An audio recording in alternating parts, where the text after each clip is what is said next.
Hello, everyone. Welcome back to Lincoln Journal Stars Life in the Red podcast. As always, Luke Mullin and Amie just here. Lots of sports to break down: volleyball, men's basketball, women's basketball, a little football update at the end. But of course, several of those sports in season, very, very big matchups this last week. A lot going on. A lot of that happened, of course, in Lincoln. And want to jump right into it, of course. Volleyball's NCAA tournament run. We got the chance to preview it all. Make sure to check out that episode with Brent Wagner if you haven't seen it yet. We talked path to a national title, and that, of course, started this weekend. Nebraska winning its two opening round matchups. The first one, 3-0 over Long Island. That was an interesting one because a really close third set in that one. Yeah, Nebraska just didn't look like itself in that third set. And Long Island is really different compared to the Big Ten teams that they face. There's a lot more physicality in the Big Ten, whereas Long Island is just a lot more athletic but not as tall. So just a completely different type of matchup there. And Nebraska has struggled with it, but they prevailed. Yeah, they got pushed a little bit, but still, standard 3-set victory. Merritt Beeson, very, very steady in that one. 8 of the 15 kills there in the third set to lead Nebraska at the end. And an interesting thing, Maggie Mendelson got a lot of time there at middle blocker, hadn't played in a little bit. Yeah, that really didn't surprise me. The longer that Nebraska's run continues, the more depth that they're going to need. So based off of matchups and just getting Maggie some playing time, they threw her in there and she played really well. Yeah, this feels like the classic, John Cook masterclass where, a player who, has only played in, small moments, they'll come along strong, later in the tournament. He always feels like he always has a plan for the roster that we don't always see until later on. But yeah, no, it didn't surprise me that she played.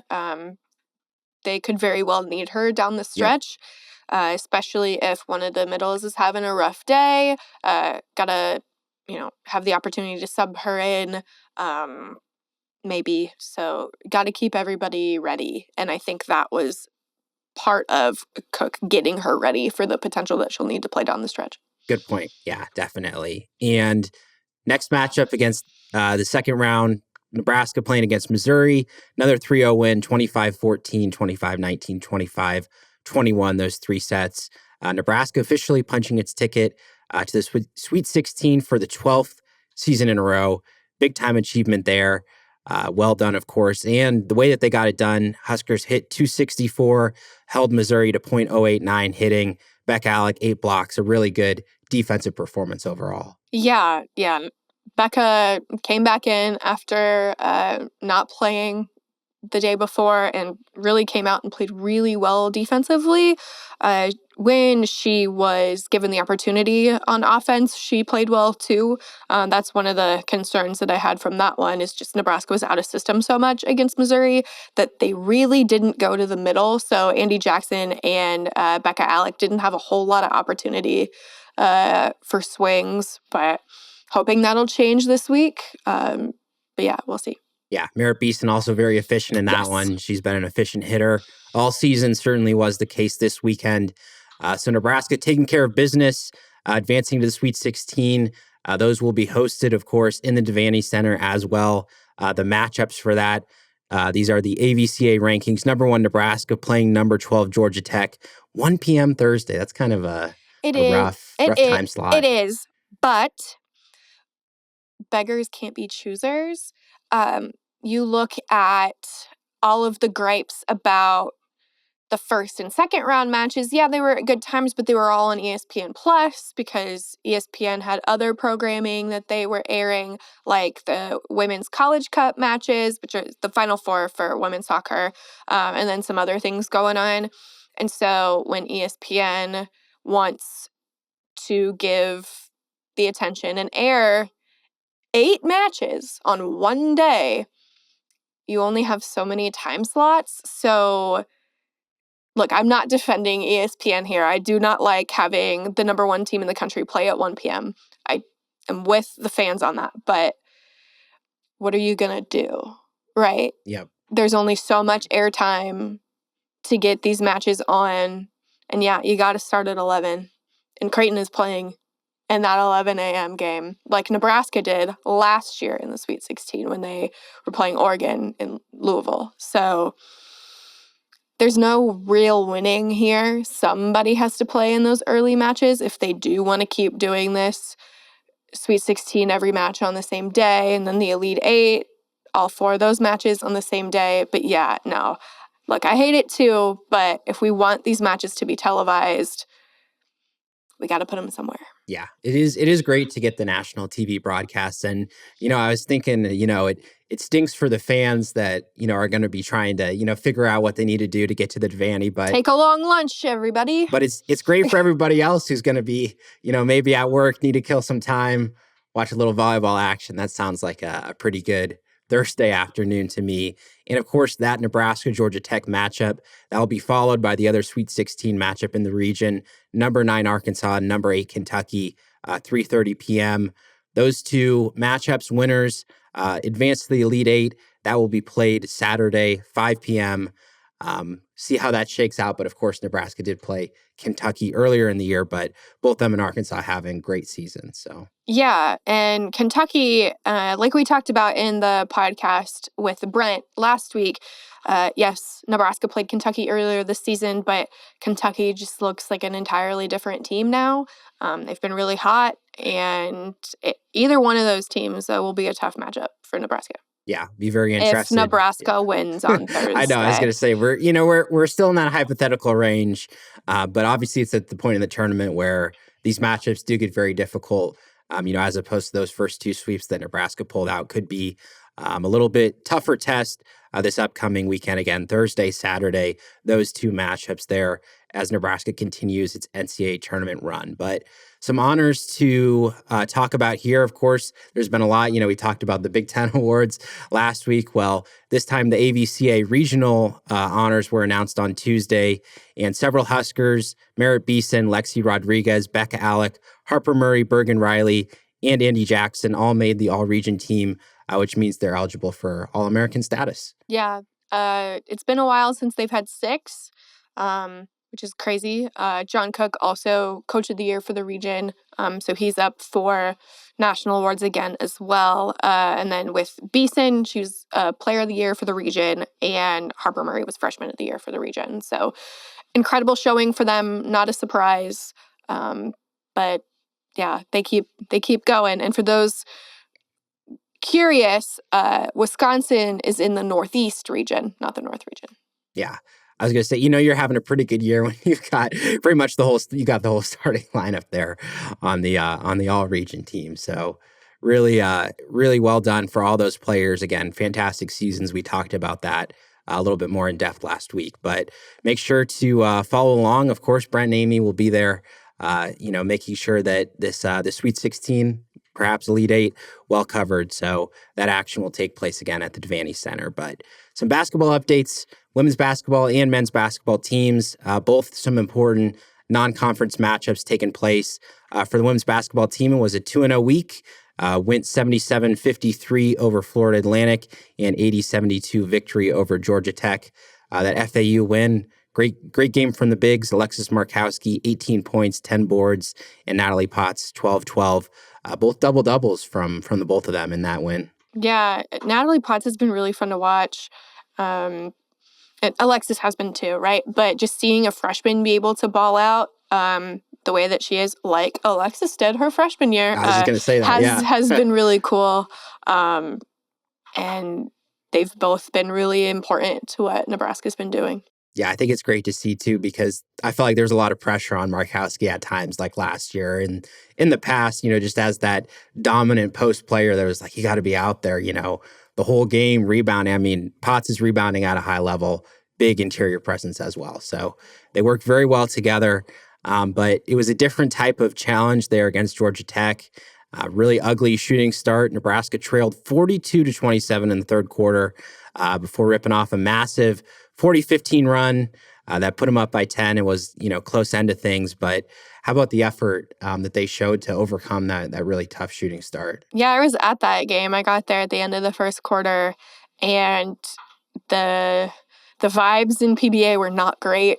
And it continued to not do well. And then Alexis Markowski at halftime really challenged everybody to come out the second half really hot, and they did. At one point, they scored 13 of 14 baskets. It was nuts. I have not seen anything quite like that in a very long time.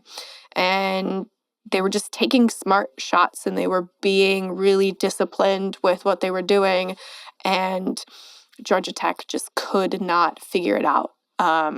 Nebraska's defense was also really good during that run. They switched things up, which proved to be a tougher matchup for Tech. And yeah, it was nuts. Great win for them. And cherry on top, Jazz Shelley scored her 1,000th point as a Nebraska Cornhusker with a circus shot. So go figure. Yeah, going into the record books, she also led all players 22 points in that one, made a trio of three. So did Logan Nisley, 11 points off the bench. And like you said, that was a huge win. Like if you're thinking tournament time, you look back, that's a win that you need for your tournament resume. Very important. And Nebraska now sitting at 6-2 on the year. They host UNC Wilmington Tuesday as we record this, and will travel to Michigan State for first Big Ten action Saturday at 1 p.m. Very, very exciting. It's kind of interesting, this little glimpse of Big Ten play that we'll be getting. Yeah, just a little bit, and then back to a little bit of non-conference, and then till we get into January, then it's the full stretch. So, and that's the case for men's basketball as well. One game this week for the men's basketball team was a huge one. The one that you circle on the calendar all year, a major chance for a statement win that Nebraska had against number 15 Creighton, but just a little overmatched in this one. 89-60 was the final score. It was really close start to the game. Nebraska was running step for step with them for a while. Keisei Tominaga scoring a lot early, but the signs were kind of there that not all the shots were falling for Nebraska. Yeah, they could not shoot, and then they could not defend the perimeter, and that is a bad combination. It was not great. The vibes, though, early on were incredible. I haven't seen PBA like that since I've been back here. It was really fun for like 11 minutes, and then not so much. Yeah, and from an offensive standpoint, Keisei Tominaga, again, led the effort, but Nebraska just 2 for 22, 9% from three-point range. Tominaga included in those struggles from three. He was scoring a lot of twos, just a little atypical for his game. And then on the other hand, Creighton shot a massive 40 three-pointers, but made 14 of them, shot 46.4% from the field overall. And this was, this is a game where Nebraska was always going to have to play some good defense to limit scoring overall. Yeah, and Baylor Shireman just went off. I think he attempted 17. Yeah, I was going to say it was like 20, I felt like. Yeah, it was, 17, just got up there. Which is a PBA record for a Nebraska opponent, and he made like 6 of them. And at times, he was completely unguarded. And you can't leave a guy like that all alone out there because he's going to make you pay. Yeah. And to me, this one was just kind of like the all-around test. Like, right, we'd seen games this year where Nebraska scored well, games where they played defense well. Like, they were going to be tested on both ends, and there were good moments, but just came up a little bit short in this one. So, first loss of the year, now 7-1. And, of course, it's the little bit of Big Ten action that they get. First true road game of the year, Huskers go to Minnesota. That's 8 p.m. Wednesday night. And then we'll be back in Lincoln Sunday, 5:30 p.m., hosting Michigan State, conference contender at PBA.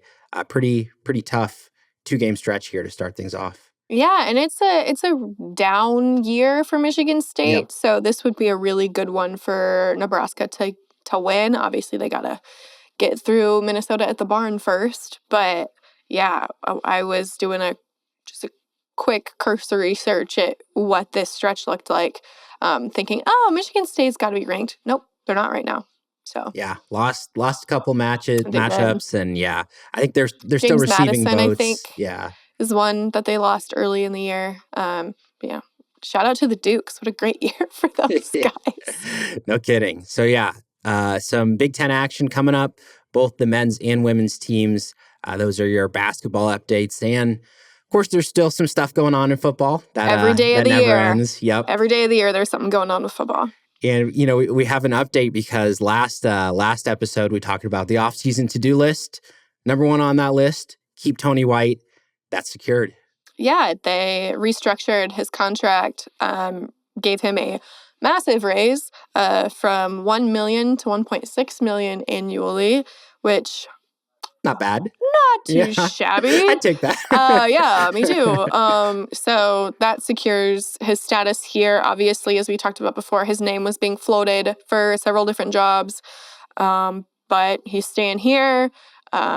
Lots of coaches, players, commits making jokes on social media about it. Oh, well, it's time for the Rolexes. Yep. So that was a good one from Pot Roast. But dinner's on him, that's for sure. No question. But yeah, so that was obviously the number one thing on Nebraska's to-do list was, to keep him here, or if they couldn't do that, then find a great replacement. Obviously, they don't have to do that, which is helpful for them and all that they need to do this month. But yeah, great for Nebraska. Yeah, just from a consistency standpoint, having the same coordinator, same recruiter, same guy in the building, so many benefits to keeping White on staff, not having to deal with any sort of coaching search. So yeah, really important news for their off season. Tony White coming back, restructuring his contract. But of course, recruiting, transfer portal, roster movement, that's all going on right now. That's the main thing that takes place in December in college football. A little quick recruiting update. This happened very soon after we recorded last week, so it's been a couple days, but offensive lineman Grant Bricks joining the 2024 class, defensive lineman Carlin Jones decommitting.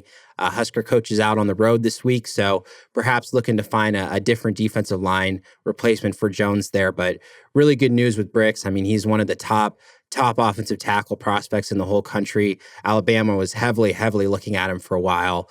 A really good future offensive lineman joining the team. Yeah, and they're definitely going to need offensive line depth, offensive line talent, just because as of right now, obviously it's not the same position, but Noreen Willie is definitely done, and then still waiting on decisions from some other guys who were starters on the offensive line this year. Yep. But one starter that we do have a concrete decision from, linebacker Nick Henrich, made it official this week, will not be returning in 2024, retiring from football. Had a couple really tough season-ending injuries, but just kind of unfortunate because every time he was out there, I mean, he was an impact player, one of the heart and souls of the Nebraska defense. Yeah, absolutely. I wish him the best. He was incredible to work with, incredible to watch. One of the best defenders when he was healthy, and I'm looking forward to seeing what he does next with his life. Yeah, great teammate too. All of his teammates always just had great things to say about him on the field, but in the meetings too. One of those guys that had a great football knowledge, passed that on to everybody. So Nick Henrich not coming back next year, and neither will tight end Jake Applegate, the first Husker to officially enter the transfer portal. Kind of interesting because a lot of schools have had a lot of guys go in on Monday when it officially opened. Just Applegate for Nebraska. Yeah, and as we record, so far that's it. But I'm sure plenty things will change or not. I don't know. I guess we'll find out. Yeah, but Applegate, Lincoln Southeast, local kid, Yep. Was kind of an interesting one because recruited at linebacker, moved to offense, moved to tight end, and got on the field, got in a couple games this year, but probably just a case where a lot of other players, vying for playing time, maybe a different path somewhere else might be best for him. So certainly wish him the best as he transfers, looks for a new school. But in terms of who Nebraska's looking to add in the portal, number one on that to-do list that we talked about, it's got to be a quarterback. And there have been some names coming out this week that Nebraska coaches potentially visiting with, looking to evaluate their interest level, whether it's a good fit or not. First name that we have, Kansas State's Will Howard, senior, who was a multi-year starter, threw for 2,600 yards, 24 touchdowns, ran for another 350 and 9 touchdowns, kind of that dynamic veteran who you could really see coming in and just having a great year right away. Yeah, I have no qualms if that's the route that they go down. Obviously, Will Howard commands a lot of suitors right now. I was going to say that. He's got a lot of their schools looking at him. Yeah. We'll see how that one shakes out. But if they could snag him, that would be a big win. if you wanted to not have to move very far, it would be logical. But I mean, there's a lot of big time, SEC programs who'd be very interested in him as well. It'd be like the reverse Adrian Martinez. That's right. Absolutely. But Howard, not the only name that Nebraska coaches are exploring. A guy transferring in conference, Michigan State's Sam Leavitt, a redshirt freshman who appeared in 4 games, including against Nebraska, threw a touchdown pass against them. 4 seasons of eligibility remaining. He'd be an interesting one, too, because I think he also kind of fits a dual threat mold that they want for this offense. And again, 4 seasons left. Yeah, and that's something that Matt Rule wants to prioritize. He doesn't want to bring guys in, especially at the quarterback position, just with 1 year left. He wants to be able to work with them for longer. You look at all of the guys who are up for the Heisman this year, for example. Transfers and with a couple years in that system, right? So not to say that whoever comes here as a transfer quarterback is going to win the Heisman, but that's just the trend that's been around the country, is getting those transfer quarterbacks, but having multiple years of eligibility with them. Yeah, that's something that maybe we forget about a little bit in this portal era, that hey, it's hard to go into a new place and produce right away if you're not, a veteran who has 3-4 years of experience. Yeah, I covered that exact situation when I was covering LSU with Joe Burrow. I covered his first year at LSU, and it was serviceable, 9 wins. But that next year, when they brought in, an additional, basically a second offensive coordinator, and all of the receivers and tight ends and running backs had that extra year of working together, you saw what happened. Yeah, he didn't throw for 50 touchdown passes that first year? He did not, no. Took him a little bit of time to get there, certainly. So yes. That's kind of the landscape that they're looking at. And a third name emerging a little bit today, some interest in Baylor's Blake Shapen, junior with 2 seasons left to play, threw for 2,100 yards, 13 touchdowns, 3 picks in 8 games last season. He's a little bit more interesting because not as much of a rushing ability as I would say the other 2 guys have. Yeah, but, as long as the guy fits the system that they want, even if they're not as dynamic of a runner, I think they'll figure that out. Yeah, they'll adjust. The most important thing for them is decision-making, ball security. Yeah, I was going to say, don't turn the ball over. That's got to be number one. Yeah, so that's, I think, higher on their list, because what do you value? Not throwing picks, not fumbling the ball. Absolutely. And they'll figure the rest out. And I think, too, with this transfer portal discussion, too, there's dozens of other, really good quarterbacks out there. The quarterback market this offseason seems to be incredibly active. Lots and lots of starting quarterbacks out there. Yeah, it's going to be a fun carousel to see where everybody ends up. Yep, certainly the dominoes will start to fall here the next couple of weeks. Any updates on transfer portal recruiting, these big matchups coming up, of course, we'll have them for you at journalstar.com as always. And that'll do it for today's Life in the Red. Thanks again to all of you listeners and viewers. We appreciate it as always, and we'll see you next week.